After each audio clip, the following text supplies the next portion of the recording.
Hello बच्चों, चलिए प्रश्न पढ़ते हैं। प्रश्न दिया कि Mn+3 आयन विलयन में अस्थिर होते हैं तथा असमानुपातन के माध्यम से Mn+2 MnO2 व H+ आयन देते हैं। अभिक्रिया के लिए संतुलित समीकरण होगा। तो सबसे पहले बात करें अगर इस प्रश्न में मुख्य अवधारणा की, तो देखो क्या होगी।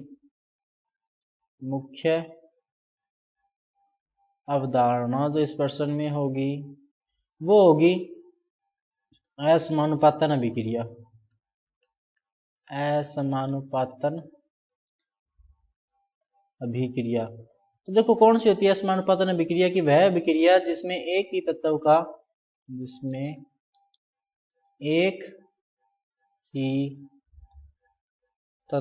का ऑक्सीकरण व अपचयन होता है। ये हो गया। अब इसने क्या बोला कि Mn+3 आयन जो है वह स्थिर होते हैं, यानी Mn+3 आयन जो है वो अस्थिर होते हैं और वो किस में बदल जाते हैं? देखो Mn+2 आयन में प्लस MnO2 में, और साथ में क्या बनाते हैं? H+।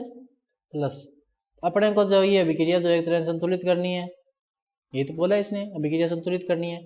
तो देखो Mn+3 जो है वो किस में बदल रहा है? Mn+2 में। तो इसका मतलब यहां पर एक इलेक्ट्रॉन्स की आवश्यकता है। कितने इलेक्ट्रॉन्स की आवश्यकता है? एक इलेक्ट्रॉन्स की। अब क्योंकि इस अभिक्रिया में ऑक्सीकरण और अपचयन दोनों हो रहे, तो अपने जो एक बार के लिए कितने आयन ले लेते हैं? 2 Mn+3 आयन ले लेते हैं, क्योंकि Mn को तो संतुलित करना होगा ना। सबसे पहले Mn यहाँ पर 2 है, यहाँ पर 1 था, तो अपने इस तरफ भी 2 लगा लिया। अब अगर यहां से यहां जाए तो क्या हो रहा है? अपचयन हो रहा है, यानी एक इलेक्ट्रॉन जो है वो कम हो रहा है। और अगर अपने बात करें ये वाले की, तो यहाँ भी क्या हो रहा है? +3 से क्या हो रहा है? +4, यानी यहाँ पर भी क्या हो रहा है? इलेक्ट्रॉन्स इस तरह से हो रहे हैं। ये हो गया।